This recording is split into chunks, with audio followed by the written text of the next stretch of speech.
Kalau Anda punya karyawan tapi tidak produktif, problem besarnya ada pada leadership.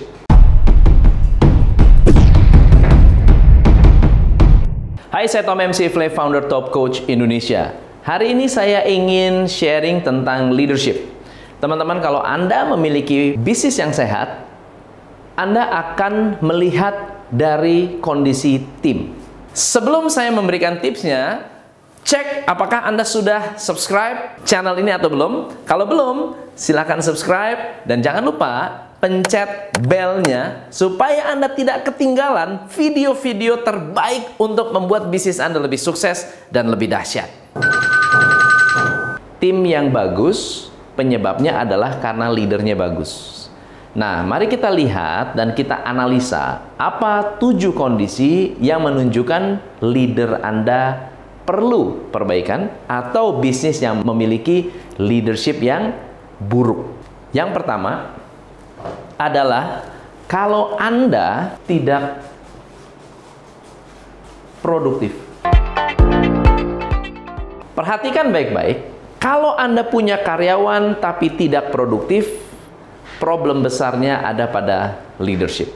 Untuk mengatasi hal-hal ini, kita perlu melihat apakah problem produktivitas disebabkan oleh salah rekrutmen atau karena Anda tidak memiliki manajer yang berkualitas. Yang kedua adalah tanda-tanda leader yang bermasalah atau problem dengan leadership adalah jika Anda punya manajer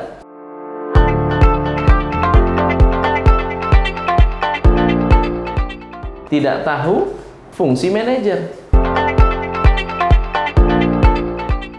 Ada banyak sekali terjadi di mana Anda rekrut orang berdasarkan senioritas, tapi tidak pernah dilatih bagaimana cara menjadi seorang manajer yang benar. Ada orang diangkat menjadi supervisor, awalnya adalah orang sales, salesnya pinter, pada saat mimpin orang, tiba-tiba jadi tidak pinter.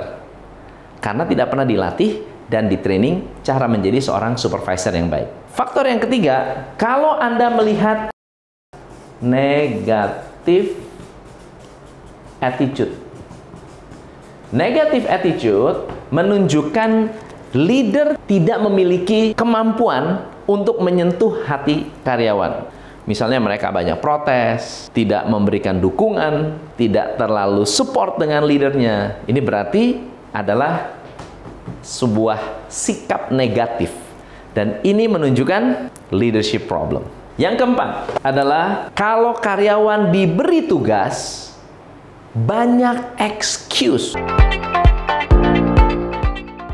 Apa perbedaan negative attitude dengan excuse? Negative attitude adalah sikap yang ditujukan. Misalnya, disiplinnya jelek, masuk terlambat, itu negative attitude. Ketika ditanya, kamu kenapa telat? Banyak excuse. Omsetnya tidak sampai, atau pergi ke customer tetapi ternyata perginya ke mall. Ketika ditanya, kenapa kamu melakukan itu? Excuse-nya banyak. Yang kelima, Anda melihat bahwa pertumbuhan usaha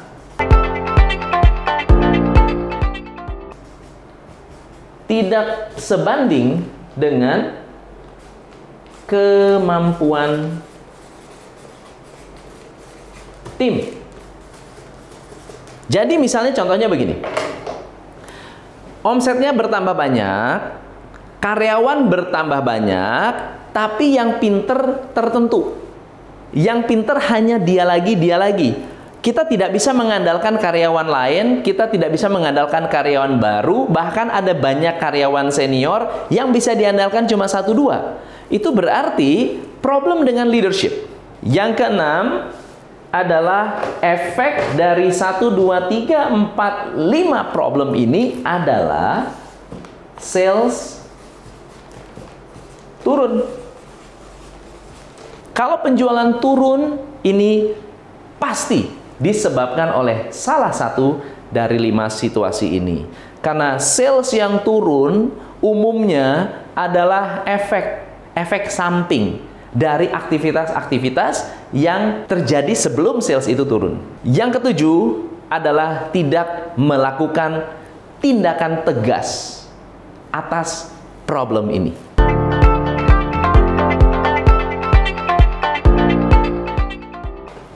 Ketika Anda punya bisnis, punya karyawan, punya orang, tapi tidak berani tegas, hal ini akan terus-menerus mengganggu. So, ini adalah 7 poin yang menunjukkan leadership problem.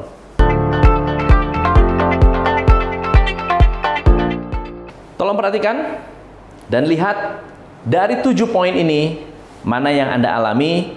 Anda boleh komen di bawah ini. Saya Tom MC Ifle, salam pencerahan.